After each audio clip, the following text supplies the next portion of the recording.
This is the War Room Roundtable podcast, the show that takes you around the world to share interviews with some of the most successful and relevant businessmen and women on the planet. Hear their stories and get the most important business lessons they've learned on the road to success, and get exclusive advice on how to implement their successes into your life and business. The War Room Roundtable is brought to you by your hosts, Jason Miller, CEO of Strategic Advisor Board, and Phillip Lanos, CEO of Own the Rhythm, and former podcast host for Entrepreneur and Inc. magazine.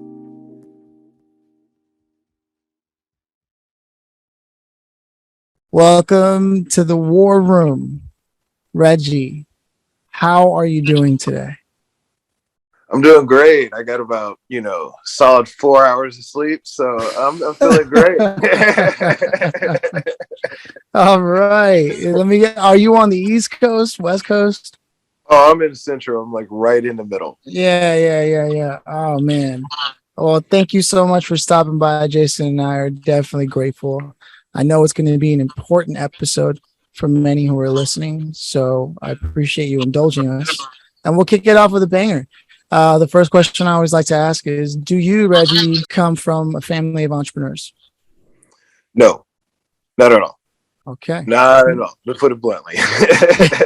My family was in the military. My mom was in the military. Dad was in the military. Both brothers went into the military. My sister did not, but almost did. I was the only one who basically really didn't outside of my sister. Wow. Okay. Yeah. And this was because you were looking for something different, or life just had different things in store for you? Well, two reasons. One, my dad, he had told us when we were younger, I was just like, yeah, Dad, I want to be in the military like you. And he was just like, I'm going to be completely honest with you. It's great, but do your own thing. Like, he was always with doing your own thing, like being yourself, doing your own thing, being different. And he really pushed me towards that, as well as my mom. So I chose to do that. Okay, good. It sounded like you had a good opportunity for freedom growing up in terms of within the scope of your experience. You were like, wow, really? Okay, you were encouraged to go after what you wanted. How did you land in sports then? Well, sports was a release because, I went through a lot of abuse. I went through a lot of mental abuse, physical abuse, sexual abuse.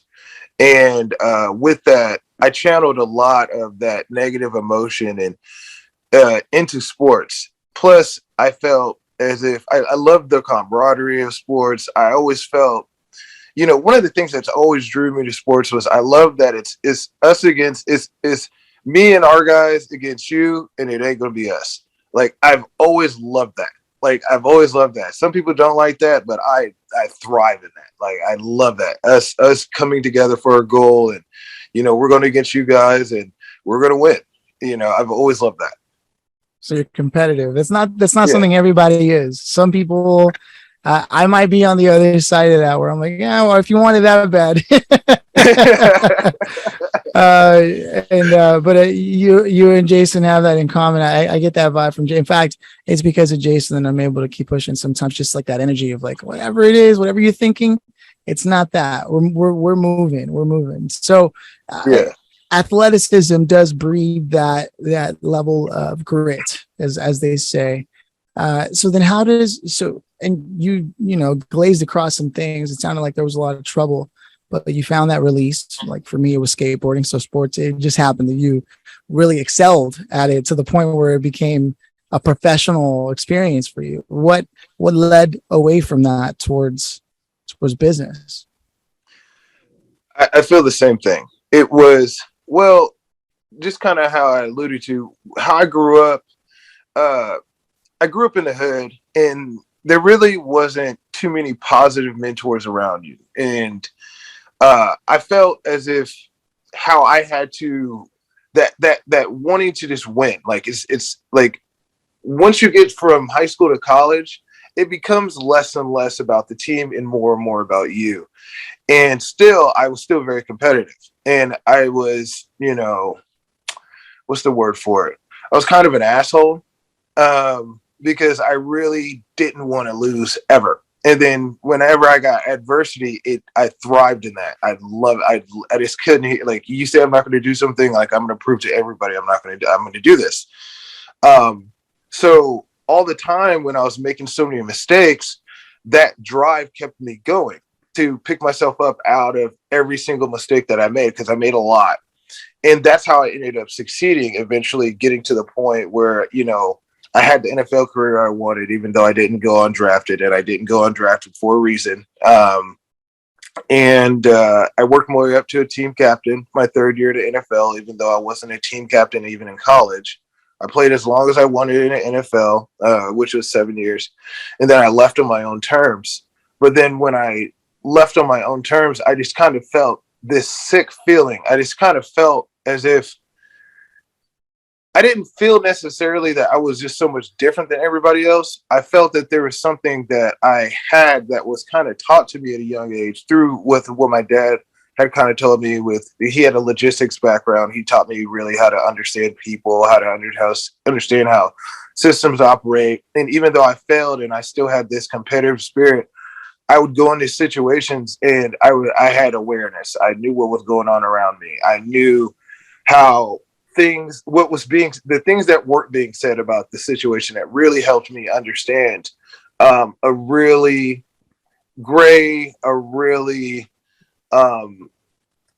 environment in which people really aren't going to tell you necessarily what's going on. In order for you to succeed, you got to figure this out on your own.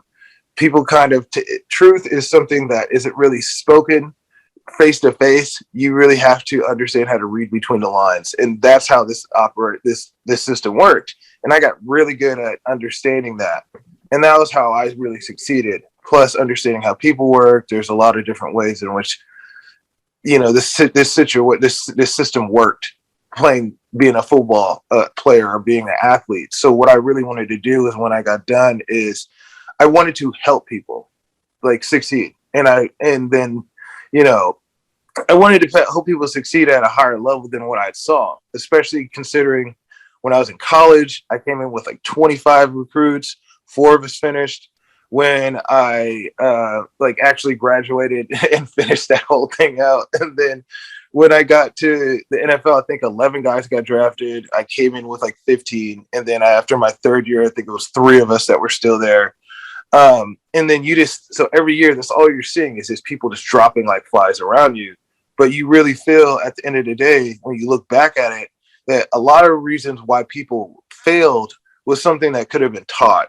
And I wanted to be able to put these people in a situation so I didn't have to see that anymore. And if they're going to go into this environment, whether it's professional athletics or anything, like, I want them to have this understanding. Plus, in business, I just love to see what I can do, period. Like, I just love to challenge myself. So that's why I've tried to do, I've done things in real estate, other entrepreneurship endeavors, and I just want to see what I'm made of before I die. Like, because at this point, I just don't see why anyone really wouldn't want to see what they're made of before they die. So that's kind of long story, short story. Yeah, no, that was brilliant, man. I want to give the floor to Jason. I know he's got something to say on all that. Yeah, here's what I love. I love when it comes to business and even personal, how we personally scale or pivot our own life, right? Because scaling and pivoting doesn't just have to do with business, right? And I like to consider every human being is their own architect, right? Because we architect our own life, and we are the conductor up there. We're guiding the orchestra. The orchestra is all the people that surround us and support us, right? So it's up to us to architect that lifestyle we are looking for, or that life, or those friendships, or those things, right? And focus on really making those things really deep and desirable versus shallow and in passing, right? Right. And all of that stuff, right, is really what defines us at the end of the day, right? I mean, I look at, your background and my background are very similar. They're just two separate avenues, right? You chose the NFL, I chose the military, both very competitive places, right? And then, both, left those spaces and started businesses. So it's interesting, the dynamic of where we come from and then where we pivot to along the way. And, kudos to you for using that in the right spirit of things, right? Because there's a lot of people that are in positions of power. I wouldn't say positions of power, positions of influence, right? Mm-hmm. And they do have a lot of influence, and it's about choosing to use that influence for good, So very much kudos for you for using that influence for so much good. It's awesome. Oh, I appreciate that. Most definitely. But I definitely love too what you said too, because I feel the exact same way with people. It's like really understand, like everyone is their architect of their own life, and you have to be that. Like that's why when it even comes to advice, I'm very careful about what I say about, you need to do this, like, or I suggest you do this. Like what I think would help me would help you. Like, it's not like that. We're all kind of different. We all have different needs and wants, but really getting through that surface level crap and getting deep into really what you want and why you want it. And then making a plan to going out there and getting it for yourself. And that was something too that, with all the success that you've had, it really takes a lot of understanding that deep thing, that real big, deep thing in order to get that success. And we all have that in us, but we all have to figure out how to get to that point, which is the hard part. So, yeah. And when we come back to the narrative now, so here you are, you made the decision, and it was in the spirit of, I want to see what I'm made of, because why not? What else can I do? Right? You dabble in a few things, but then you made commitments to go into business for sure. This point of commitments, what was going on? What did you start a few companies that when you finally committed to it and then one of them actually stuck? What does this look like? So when I got done, I was trying to figure out what I wanted to do with my life. I understood that I wanted to help people. I understood that I wanted to help people avoid a lot of the same stupid stuff that I had done and a lot of the situations that I'd seen around me. And I wanted to make people's paths in life easier. I knew I wanted to do that, but trying to figure out what, that even looks like, it was an issue. So what I did was, it was funny. I saw a YouTube video at 3 a.m. and it said, if you got an idea of anything, you just need to write it down right then and there. And I was just like, well, I'm not doing anything. Like, let me just start writing stuff down. And then I wrote for 3 years from that point. I wrote a book, and I actually wrote a program that was in it, but the program ended up being 3 different programs because I had written so much. Just to help people. I wanted to help student athletes, but I also understood that I just wanted to help regular people, because I felt like, athletes are people and people are athletes in the same sense too. And then I wanted to write this book too, to help athletes as well. And then at that point I was just like, okay, like I want to like get this all up. Like I want to do the coaching. I want to get this book out. I want to help all these people. I want to do speaking. I want to do all these different things.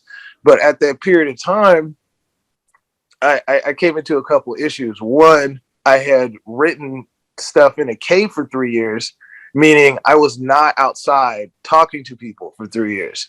So I became like very reclusive. And when it, like, to put it bluntly, around people, I felt like I was super awkward. It was either I was sharing too much or not enough. So I was always kind of weird. So I needed to kind of get back out there, be around people. But then too, when it came to the business side of it, especially, I have these products and services, I don't know how to sell them. Like, I didn't know how to sell them. So I was just like, oh man, like I jumped out anyway because that's what I do. I just tried to jump out and figure it out as I go. Fell flat on my face. It got super burnt out. It was too much. It was just too much. And then I let it sit for 2 years. Just let it sit for 2 years, and then I decided, you know what, I need to learn how to sell. So I was just like, I'm just going to figure it out. Like, I need to learn how to sell, and then we'll come right back to this.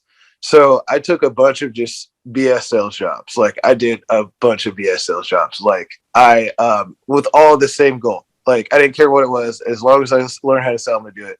So I took a healthcare job, selling insurance that was pretty fraudulent. I didn't find this out till after the fact that, the office wasn't even safe. It was like, didn't even know it. Like, they really got me with that one. But when I found out, I left. So then I took another job. I was supposed to be selling tickets for like the Royals, but it turned out to be actually like selling makeup, business to business. And I was just like, the owner of it straight up told me, when I was sitting in the office, he was just like, yeah, I just sell the tickets. Like, I just want to learn how to sell. Like, that's all I want to do is learn how to sell. And he was just like, well, bro, this is pretty much what it is. Like, you're going to go in here, you're going to push these makeup to these people at these businesses. You're going to go business to business on foot. But he's like, I will promise you this. If you give me some time, I will teach you how to sell whatever. He was just like, I'm the best salesman you ever meet in your life. And I was just like, you know what? Like, forget it. Like, I'll do it. Like, I will do it. And that was one of the best decisions I've ever made. I swear to you. Cameron Casada, thank you. That was the best salesman I've ever met in my entire life. He could sell water to an ocean. Like, that guy, because you got to think, I'm a 6'2", 250-pound like black dude with dreads and tattoos. Like, I could scare small children, and then I'm going up to people and being like, "Hey, what's up? Like you want this makeup? Like, and there's pink bags and everything." So and then remind you, I had been in a cave for 3 years. So then, and I'm talking to like 300 people a day. So like, you could only imagine like the anxiety I was having every single day. But I had to fight through it because I was just like, I have this goal. I have to go. I got to figure out how to sell this course. I got to figure out how to sell this book. I got to figure out how to talk to people again and be in front of people and like get all these things going. So I just sat through it and I fought through it every day. Like, sometimes I would go to a business and then like go around a corner and just like, and then I just kept doing it. And then eventually it got to the point where it was like, I wasn't selling anything till like I was selling out like every day. And I was just like, as far as accomplishments go, I swear to you, I know I'm talking about makeup, but that was like, at that time, that was like, what I still look at that as like one of the biggest accomplishments, because I was like, man, I'll sell makeup, bro. Like, and I was feeling it. Like, I was crushing it. like wow. I was the last dude, and I was like, I was getting job offers all over the place too, because people would see me come in and they're like, oh my God, like, how could you do this? And like, I want to buy from you. And I was just like, dude, I'm just Cameron Casada. He helped me out. But he helped me how to do things like as myself, like how to do it as myself and not be a fake, not be a phony, just period point blank, just learn how to do that. So took another job. I started selling final expense burial insurance. After I sold Medicare, stunk it up in Medicare, was selling over the phone. Then I went to final expense burial insurance, still selling over the phone. And you're literally talking to people who are like, okay, I really, really need this insurance like today, to people who are like, dude, I was trying to call the pizza place. Like, why am I talking to you? Like, and then you got to sell everybody. And then if you don't sell people, then you get docked for it. And for like final expense, I was like third in the entire company and selling it. It's like literally talking to people about death all day. And I was like third in the company doing that. And then that's when I decided to like jump out of that, because I was just like, I'm going to go independent. You'll make more money. And then COVID hit. And then COVID hit. I realized, like, one, I really don't want to talk about death every day. Like, I'm really over it. Plus, I realized at that point, like, okay, I know how to sell now. Like, now I can go back to this, now back to the thing I wanted to do. But I realized too, like I'm not doing this by myself. Like I need to find help. Like I need to go find help. So then I brought it up with David Carter, who I think you guys are going to talk to him next week. And then he saw what I was doing, and then he was just like, dude, like, this is really great. So I just asked him, like, do you want to help me out with this? And he said, yeah, like, let's freaking do it. And then we went on this quest to like get to do this stuff. And it's been like up and down, but it's been like a crazy ride because, you know, all the pivots that we've had to do when it comes to certain things, and, you know, all the other things that came our way because of this, because me and him, we feel like when it comes to like our partnership, like we really help each other, where like I'm weak, he's strong, where he's strong, I'm weak. I mean, where, you know what I mean?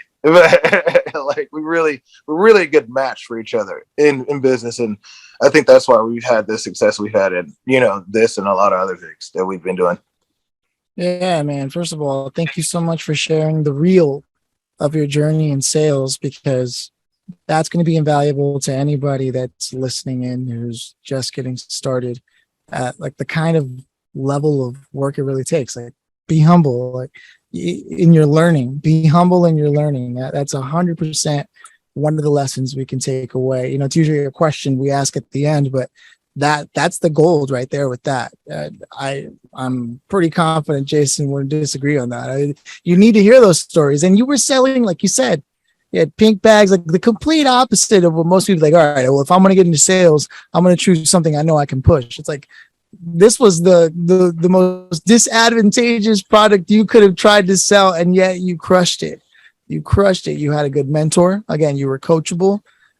Mark of a good athlete, though, right? Is you put your trust in your coach, and you go, put me in the game, and you stick to the game plan, the playbook, and look what it paid off. You moved forward a couple of times to other companies, and then you partnered up. Once you had all the experience under your belt, and when you partnered up, you both decided, well, it's not just about sales. Right now, you had to discover like digital marketing and advertising, hosting for website, you know, all of it, all of these. I can only imagine we'd be here forever if we covered every single step of the way. but suffice it to say, the story itself and the lessons, especially in the beginning, that early stage, a lot of people don't get a chance to hear the real deal of what it takes. And you took the time to break that down. So I'm very grateful for that. With that said, I'd love to make it plain, the name of the company that you're running now, and what people should know about it. Okay. So, well, the umbrella is really Light Grove, but under Light Grove, we have two different things. Well, three different, but you know, there's a real estate thing, but that's neither here nor there, right? For currently, but like there's the game within a game. So that's the course that we wrote, and David helped me out with that. It's college accredited now. It's in the Knowledge and Innovation Center in Forbes Business School. It's in a couple colleges now. We're doing like a really big high school push and getting it out to like lower level colleges. That's just the course, like I said earlier, that I felt I wanted to get it to as many kids as possible. And I felt like a really good angle with it, if they could take the course and make it super simple for them, and understanding how to be a student athlete and get college credit for it while they're in high school, or if they're already in college. So that's one of the things that we're doing. The other one, Top Athlete Life, we're launching that. We're literally launching that like this week. And that's just for everyone, for them, like I said, to be the top athlete in their life. Like we understood a lot of the same things, you know, even Jason understands this, that a top athlete would have to do to be in the top 1% or less in business or in their life. It's the same thing. It's really just a mindset at the end of the day. And it's some mindset that can be taught. So that's something. So that's something that we really do right now, is we're pushing that. And that's where we really want to put our primary focus on currently, because we really wanted to get back to like helping people. We have some other entrepreneurship stuff going on, but that's more, it's helping people on a different scale. but we wanted to help people more personally. Now that, that stuff is kind of like getting to a point where we're getting comfortable with it. So. Right. Game within a game and top athlete life. Yep. Right on. Before I go any further, I want to open up the floor to Jason. Yeah. Well, a couple of things. Number one, it's always great to see, successful athletes, business people always pay forward, right? It's huge. It really is, because those dividends will always come back 1,000 times, no matter what. Right.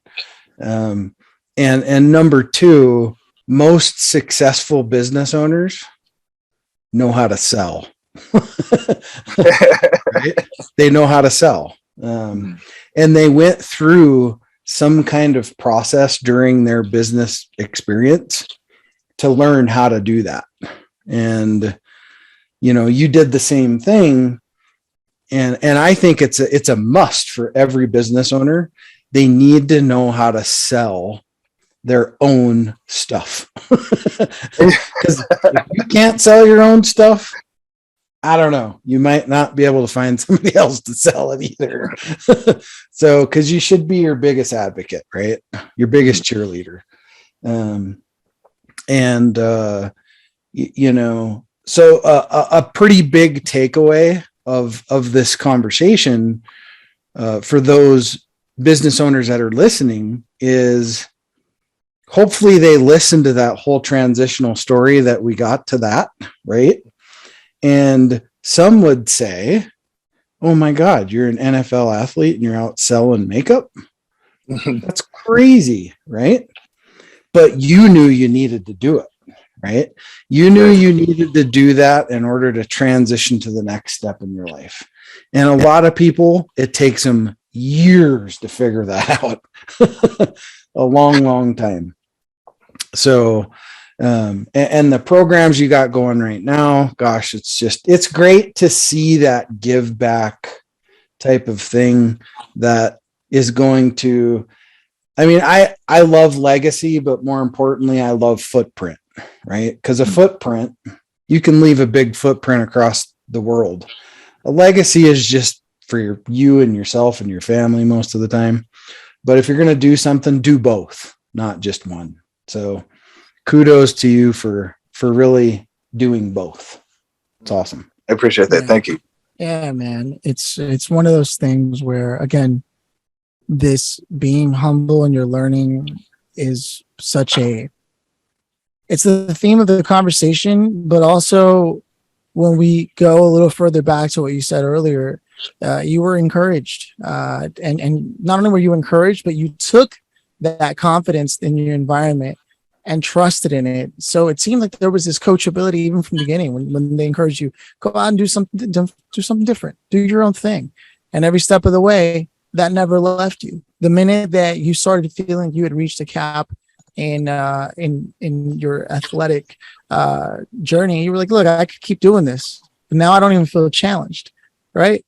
You're like, I need to do something different. I need to see what else am I capable of. And most people don't go that route. Most people are like, all right, I got a good thing going here. This is where I'm going to leave it.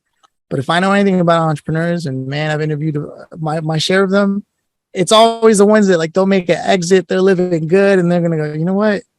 It's time to start something new. I don't know why they do it. I don't know what kind of sick punishment they like to throw in on themselves, but all entrepreneurs get that bug and they go, all right, time to do something completely out of my comfort zone. I'm going to fail a lot. It's almost like that is the reward, is that you're stepping into areas that most people would never. And that's what makes it like, yeah, this is what it's about, baby. I'm alive. I'm here. I'm growing. I'm evolving. And so with that said, you've got a game within the game, right? You've Top Athlete Life. And you said they're one of them is essentially launching quite literally next week. Where can people go to connect with you or to see where that information's at? So they can just go on topathletelife.com and then thegamewithinthegame.com. Get thegamewithinthegame.com. We'll have the game within a game. We'll have the college accredited course, the the course that they can just get a certificate for. My book's on there, stuff about me and David. They can check that out. And then Top Athlete Life. That's just the other course that we have for everyone else, business owners, and anybody who's basically just trying to have that athlete mindset and really are looking for significant change in their life. That's the course that we have for them. And I do appreciate what you're saying too about entrepreneurs, because that's the thing too that I really had to realize and I really embrace is, if you do things just like everybody else, you're going to be just like everybody else. You're going to have the same life as everybody else. And I just can't do that. And then even when it came to like the makeup thing, I really wanted to challenge myself. And then the thing is too, I'd be lying if I told you when he told me like, hey man, this is what you're going to do. My first thought was like, I can't do this. And I was scared. That was my first thought. I was super scared. I was just like, dude, I can't do this. Like, what? Like, I just like picture that. Like, that'd be so scary. And then that's when that thought popped up. Like, you have to do this. Like, are you going to be scared your whole life? Like, that's the big thing. If something like that really scares you, it's probably what you need to be doing. And I've always understood that. And you got to fight that fear. And then fighting that fear, that was like one of the biggest things. I always fight it. Like I see that fear, I go right towards it every time. Wow. Man, I was just about to ask if you quite literally could go back to speaking to Reggie right before you dove in headfirst into athletics with the NFL.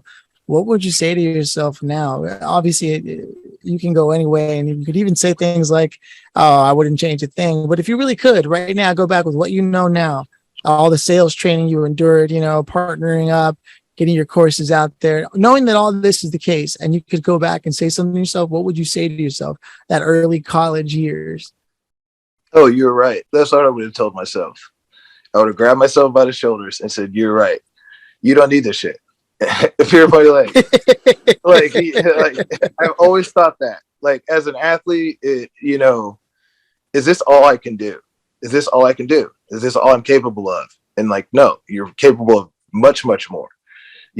Believe that. It took me a lot of years to realize that, to really like embrace that. So yeah, I would have told that to myself for sure. There's such a powerful lesson there. I can just feel it permeating through this conversation of asking yourself honestly, what are you capable of? Are you sure that's it? Are you capable of more? Are you willing to go further? Right? Those questions, not many dare to ask. And it seems simple, but the right question can save you years, as you so aptly just put. The right question can save you years, especially if you answer it honestly. So with that said, there is a grand finale question, but before I get there, I just want to turn over to Jason and check in one more time. Are we ready to go to the grand finale? I think so. I think we're ready to roll it into the grand finale. All right. Reggie Walker, for all the marbles in the world, man, here's the grand finale question. If you could have invited anyone at all to this conversation today, dead or alive, to sit here and hear your journey, maybe even join in on the conversation, who do you wish would have been here for you and why? Man, there's only one person. There's only one person. God. There's only one. And just so, not necessarily so he could have heard me speak, so I could have asked him a question and just be like, what's up? What's the point? Why am I the way that I am? What is that exactly is the point of everything? Like that, just so I could have like worked my magic into getting that question asked. Like, yeah, that's what I cared about the most. There's no telling what you would have done with that information. If you're armed with that info, oh man. If there's anything we've learned about you throughout this journey is anytime you find you don't treat information and experience lightly. You don't take it for granted. Anytime you learn something new or you've experienced something new, you ask yourself, what can I do the most of with this? Is this accurate? Yeah. You got to use the cards. You got to play the cards you have dealt, and can't complain about it. You got to start from where you're at to get to where you want to be. And if you're over here just thinking about like, oh, I wish I had this, this, and this, and this, you're not going to go anywhere. and really hammering that mindset into you. Let's get to the next place. Let's get to the next place. Let's get to the next place. But really getting resourceful about what you have too. I feel like that's key. And that skill set that you can have built by just learning how to use what you have, it's invaluable. Yeah. I would say that definitely is the main lesson that I walked away with from this conversation, is that, like, don't take for granted where you are starting, because no matter where you are starting, you're at the right place at the right time, if you're willing to admit it and take a hard look at that. So with that said, Reggie, I can't thank you enough for stopping by today. I'm going to let Jason roll us out as he usually does. Awesome. Yeah, gosh, great to have you on the show. So much to learn here.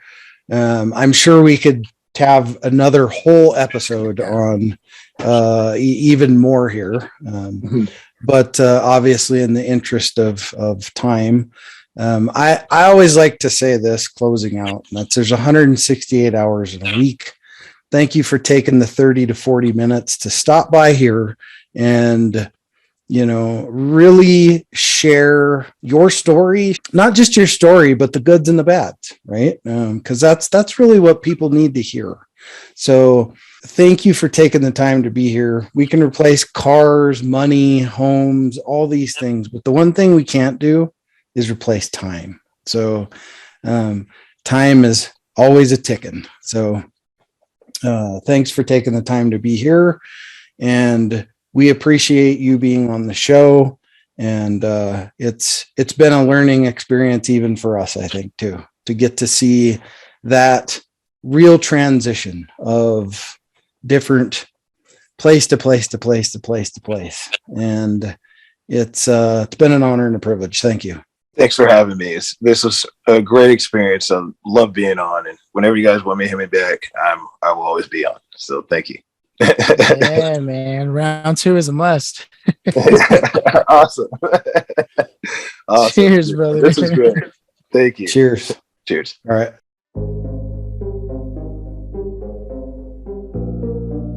Thanks for listening to the War Room Roundtable with your hosts, Jason Miller and Phillip Lanos. Please leave your feedback and visit strategicadvisorboard.com to get the latest and greatest business advisement on the planet.